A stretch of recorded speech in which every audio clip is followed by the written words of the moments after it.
Thank you, Ed, for getting out of your comfort zone and sharing your stories with us.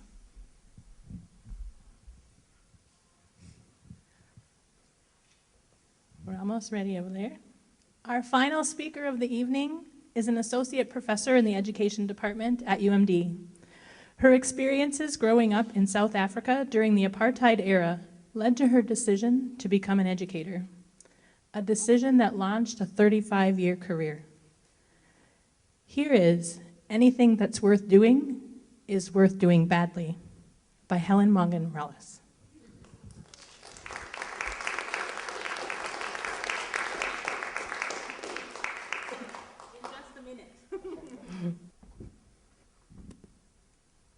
That's my excuse, that if I do badly, that's what I said I would do to start off with.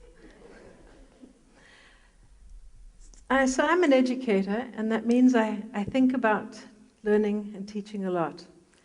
As Tammy said, this is my 35th year of teaching, and I still love teaching as much as I did when I began. I still have the same passion and belief every single day. I love getting up and going to work because I want to make a difference in the lives of every single one of my students, some of whom have spoken tonight. And Ed, you cannot possibly have been teaching for 22 years. That just makes me feel very old. I've been at UMD for 26 years. One of the things that has changed, though, a lot over the 35 years is my understanding of what it means to learn and what it means to teach. And one of the things that the most important lessons that I have learned, and that is actually my philosophy of life now, is that anything that is worth doing badly. And I'll tell you why. Here's my story. I was born in Johannesburg, South Africa, to white parents, an engineer and a librarian. And because I was born white, like 14% of the population in South Africa, I had enjoyed power and privilege that 86% of the country, my colleagues, my country people, never enjoyed because they were people of color. And I was also raised by Maria Kumalo, a Zulu woman who was my nanny and who I loved as I loved my parents. And much of who I am today is because of all three of my parents. And I used to enjoy sitting with Maria in the kitchen watching her cook. And it was an ordinary day, the day I decided to become a teacher. And I was watching Maria and I was reading the newspaper, just like I often did, reading about the appalling injustices of apartheid. And as I grew angrier and angrier and wept about this, looking at it through my naive perspective as a white South African, I asked Maria, why don't you get angry at things like this? And she held up her hand, her middle finger, and she said, because some people are born up here, and some people are born down here, and that's the way it's supposed to be. And as I wept at the injustice of that and thought about that, I realized that Maria had come to believe that because of what she'd been taught by her teachers, by the apartheid system. And in those days, schools were segregated on the basis of race.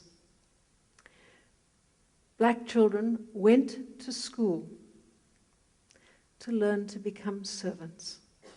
The education for black students, schools were segregated. It was actually called education for subservience. And they went to school to be taught to become servants and to believe, to be indoctrinated under the apartheid regime, to believe in that. Just as I, as a white child, went to school to learn to see what I was taught was my rightful place as a leader because I was born white.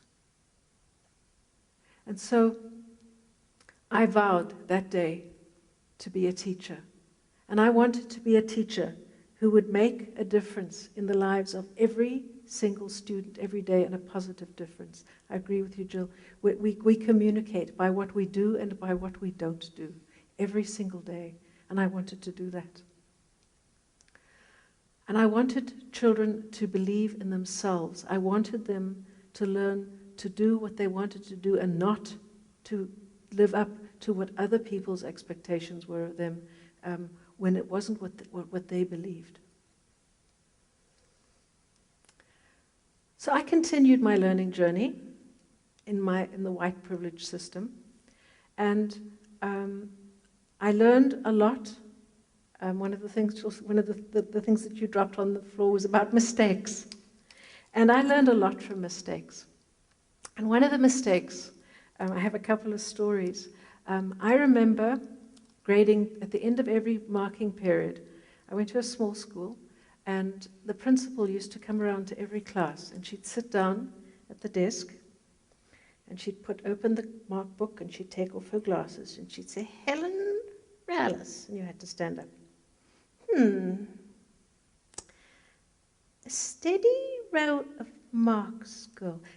But what's this I see? A 2? Did you study, girl? So it was a 50-50 choice. So I said, we had to call our teachers madam. And I said, "No, madam." "How dare you not study, girl?" So I started to be very afraid of these 2s, but it didn't help. And the next marking period, "Helen Rallis, a nice steady row of marks, but there's a 2. Did you study, girl?" "Yes, madam." "And then how dare you get a 2? And so what I learned is that it's better to do nothing. Because if you get a 0, it looks like you had an excuse. Whereas the 2 was a failure. And so I was afraid to try because I might fail. Then I moved to the States. And for the first time in my life, I started getting A's. Because it's a different system of grading. And you know what? Learning is addictive, but so are A's. And one of the most stupid things I have ever done in my life was at Penn State. I went through my master's degree and got A's. So then I was hooked. And so I was a doctoral student at Penn State, and I was getting A's. And then I took a course from Pierce Lewis, who was at the time the best geographer in the world in his field. And I was getting a B. So I dropped the class. I think every student should start out with at least a B, so you can't get a 4.0. And so I continued my journey of trying to live up, be perfect, to do the best I could be. And there are victims of my teaching right here in the room. I realized it took me quite a while before I crashed and burned. I was actually on my way up to Hermantown to supervise a student teacher, and I started crying, and I couldn't stop. And I realized that I actually, and my students here may remember, I always used to say, above and beyond the call of duty is a minimum requirement. And you have to do your best. And I tried to prepare every single lesson the best I could, and do everything the best I could. And I was absolutely exhausted. And what I realized is that I was doing exactly what I didn't want to do. I was setting standards and pushing people to do through my lens of what I thought was excellence. And what I learned, my realization, that if education is to be a tool of liberation, not oppression, then learners need to learn how to take charge of their own learning. And they need to be able to make mistakes, wonderful, glorious mistakes. And what I also realized that I had been doing is I had been raised, as many faith traditions around the world, I had interpreted this literally, that one has to do unto others as you would have them do unto you. But I don't think it means that. It means be kind. And I thought about that, and I thought about my brother and I, the two of us, we were raised same family, same culture, everything else. And what would happen if I did that to him? I love to go to the Boundary Waters. There is no hotel in the world, as far as I'm concerned, that is as good as a tent in the Boundary Waters. My poor brother, if I treated him that way, he said he'll go to the Boundary Waters when they build the Boundary Waters Hilton. So I think about, as I teach, why would I teach students the way I want to learn? Or why would I expect of them what I want? Because they're not me, especially in this most wonderful multicultural society in which we live. We don't want to be alike. And so I thought too about my mother and where I learned about this as I thought about it, making mistakes. Apparently my mother got into a lot of trouble from her friends when I was in the playground, because there was a 6-foot-high wall around the playground, and I liked to walk on top of it. And she let me. And her friend said, how can you do that? She might fall. My mom said, she might. But how will she learn if she doesn't try? And she said, it's much easier to mend a broken bone than a broken self-concept. And that, I didn't know that she said that later on, but I remember being allowed to walk along the top of the wall and to learn be gleeful about playing and being silly. And I thought about learning as I sort of reevaluated my whole approach to teaching and my new philosophy of life. I think about toddlers and how they learn to walk. There isn't a curriculum, and they don't take tests, and they're not benchmarks. They just get up and fall down, and they get up and they fall down, and sometimes they laugh and sometimes they cry, but they get up and they fall down, and then once they get up and they stay up, and something clicks, and then they fall down, and we don't give them a grade, and we don't have to praise them. We just have to let them get up and fall down. And when our daughter was little, I always promised I'm not going to be a helicopter parent. She went on her first date the other day, and I would not let myself text to find out how it was going. But so I want to go, I want to help, but nope. So I'd sort of hover behind her in case she was sort of life-threatening. But mostly just to let her fall. Because I think about the importance of making mistakes, and why that matters so very, very much. That we need to make mistakes, and as I teach now, I actually require it. Students, I want them to do the work until they make mistakes. And if they haven't made lots of gleeful mistakes, then they have to go back and try again. All right? Because they have to, all I want them to do is to try. And the worst thing they can turn in it reminds me of the sign that my aunt has in her garden, and it says, I tried, but it died. And that's what they can turn in. When an assignment is due, they can say, I tried, but it died. Or they can say, I'm starting.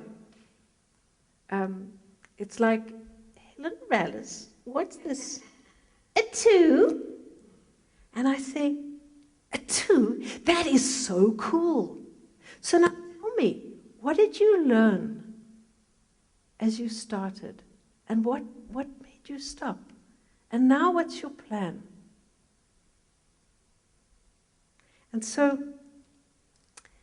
that's why I think that anything that's worth doing is worth doing badly.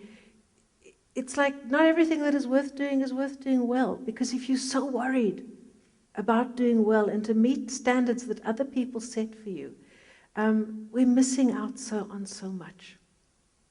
And so, celebrate those twos. Thank you.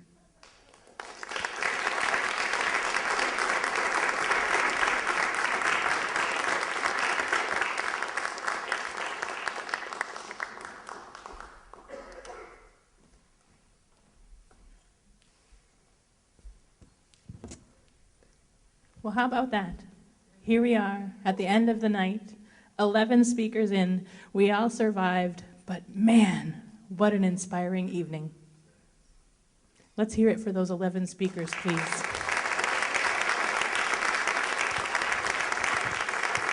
Thank you so much, all of you. Every one of you have touched me in some way today. Thank you.